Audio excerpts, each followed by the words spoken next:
my hypothesis is that the parent fish pass on the bacteria to the baby fish, and this is why we have such a hard time rearing fry successfully, at least having continuous and reproducible success.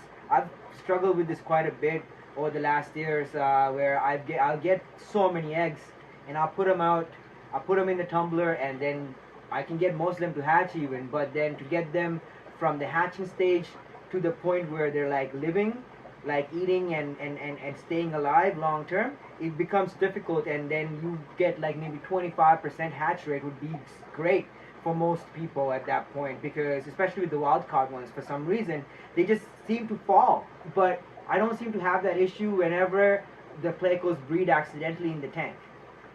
The success rates are quite high, and I get almost 100% hatch rate, and more than the hatch rate, I get 100% survival rate from that point on. Even if I pull them out, they're more healthier fry for some reason, if the parents, if they lived with the dad for a few days. Now, this makes me assume at least that there has something to do with, might have something to do with the baby fish picking up some type of gut bacteria from the parent fish, and especially with the wild caught varieties, this is completely understandable that they are not picking up gut bacteria from our fish tanks, and they need to pick up these bacteria directly from the parent fish. Otherwise, their guts are not ready to be keeping them alive after that. What is going on, everybody? It's your boy Malik, and welcome back to Malik's Water Garden. In today's video, we're going to look at something that has been questioning in my mind for quite a long time. Is my zebra Plecos eating my snails? I keep snails in all my Pleco tanks, quite a bit of them actually. But when you actually look in the tank, you don't actually ever see any of the babies. I actually often find a pile of dead snail shells in corners of all my zebra Pleco tanks, my L340 Mega Clown Pleco tank, my L199 Hypencestrus tank, also my Pecultia L015 tank. Also, not as much in the King Tiger tank, but I don't think the population of Malaysian trumpet snails in that tank is that high, because they have never gotten established in the tank at all. So even the L471s, I find quite a bit of small. So this is what I've been finding, which is what led me to, like, this. I have no actual physical proof to prove this, because like I see them munching on the snails every odd time, but I don't know what they're doing. I don't actually see them eating the snail itself, right? A lot of times they're always hiding or doing something else when I'm looking in the tank. But what I do find is that I have large Malaysian trumpet snails in all my sand beds, but in the Pleco tanks there's very few smaller ones.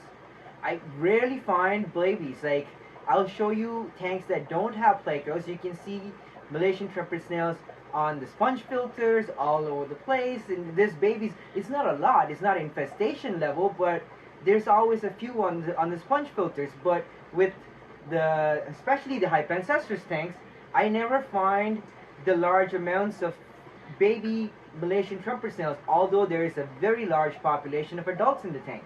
And I find quite a bit of dead small Malaysian trumpet snail shells. It's something that I've been trying to figure out for quite a while now, if they are actually eating the Malaysian trumpet snails.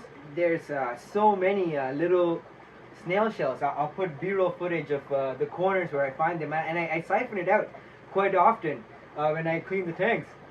And I'm always wondering.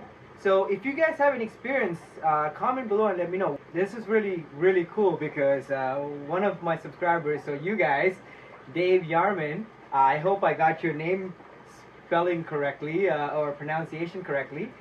So Dave said on one of my pictures, says, whoa, look at all the snails, Malik.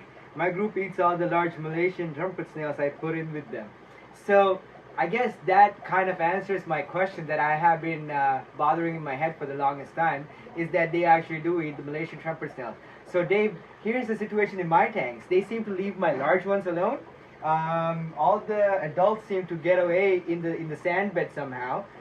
Anything over a ½ inch, safe. Anything below a quarter inch, not safe. I have piles. I'll show you the pile of dead shrimp cells.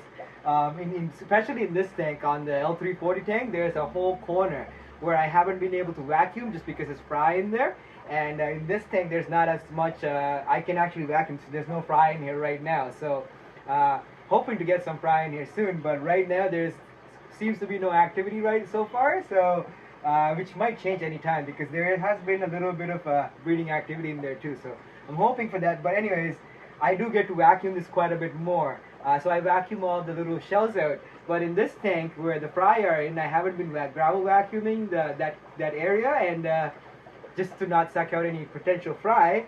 So or potentially suck out any of the fry. So there's a whole pile. So I'll put some B-roll footage of that for you guys to see. So as Dave Yarman has confirmed, that his zebras do eat the Malaysian trumpet snails, and I was under the impression that this was something that was going on. I surmised that that's probably what was happening, but I didn't have any proof of this, and I've never seen one physically eating the trumpet snails. I see them like eating around them or picking them up in their mouth and whatever, but every time I see it, it's always a bigger one, and they don't seem to be able to handle it like quite as efficiently as the smaller guys that they can easily suck up into their mouths, which is what I think they're doing. They're just sucking them up and discarding the shells, which is amazing to watch, to confirm, because I see the activity, I just don't know what's going on. So it's really fun that I got to confirm that. So that was this video, and hope you guys enjoyed that. Actually, I just really wanted to just share that with you. This is a new revelation for me, and this is a hobby where you can learn something new almost every day. There's a lot of new things. There's a lot of new information. Every single day I find new information. I don't know if you guys have heard from me already, but I found an entire article, huge paper, on Pleco gut bacteria. So we're going to look into that in the next coming videos, and I just want to make it proper, so I'm doing a little bit more research and compiling my thoughts and what I'm going to really say into a more precise manner. I'm just not going off the top like these videos here. These ones are a little easier to make for me because these are thoughts that I've had for a while. With the gut bacteria, it's something I've thought of quite extensively actually in terms of Pleco breeding. My hypothesis is that the parent fish pass on the bacteria to the baby fish, and this is why we have such a hard time rearing fry successfully, at least having continuous and reproducible success. I've struggled with this quite a bit over the last years, where I'll get so many eggs and I'll put them out, I'll put them in the tumbler, and then I can get most of them to hatch even, but then to get them from the hatching stage to the point where they're living, eating and staying alive long term, it becomes difficult, and then you get maybe 25% hatch rate would be great for most people at that point, because especially with the wild caught ones, for some reason they just seem to fall. They'll stay up, and eventually they'll just a couple of days, egg sac will be there, it'll start sucking the egg sac in, and then some of them will still have the egg sac and they'll just fall and die. And I have some B-roll, I'll put it here, of my L471s, and I'm devastated every time this happens because I feel like it's something I'm doing wrong, right? So but I don't seem to have that issue whenever the Plecos breed accidentally in the tank. The success rates are quite high, and I get almost 100% hatch rate, and more than the hatch rate, I get 100% survival rate from that point on. Even if I pull them out, they're more healthier fry for some reason, if they lived with the dad for a few days. Now, this makes me assume at least that there has something to do with, might have something to do with the baby fish picking up some type of gut bacteria from the parent fish, and especially with the wild caught varieties, this is completely understandable that they are not picking up gut bacteria from our fish tanks, and they need to pick up these bacteria directly from the parent fish. Otherwise, their guts are not ready to be keeping them alive after that point. So that's, I think, what's going on, and that's what's killing a lot of the baby Plecos that we're trying to keep alive. And I think my solution to that from moving forward is to leave them with the parents as long as possible, with the dad. If I can leave them in the tank, I will, and that's what I'm doing with these guys. You'll see a lot of babies. I'll put some B-roll footage of that. There's at least 30, if not more. I can visibly count at least 30 now, which is amazing. So I'm leaving them in there, and I'm going to do the same thing with the L015s. I'm doing the same thing with the L199s moving forward, and the 471s, and most likely with these guys as well. And I'm splitting up the 134 group into several different tanks, and I'm definitely doing the same thing for those guys as well, where I'm going to put the fish into a tank, I'm going to put the caves, I'm going to change the water, I'm going to feed them, and I'm going to take out fry. That's my plan. So we're going to make a separate video about that. Subscribe if you haven't, and stay tuned for that. That's coming up next.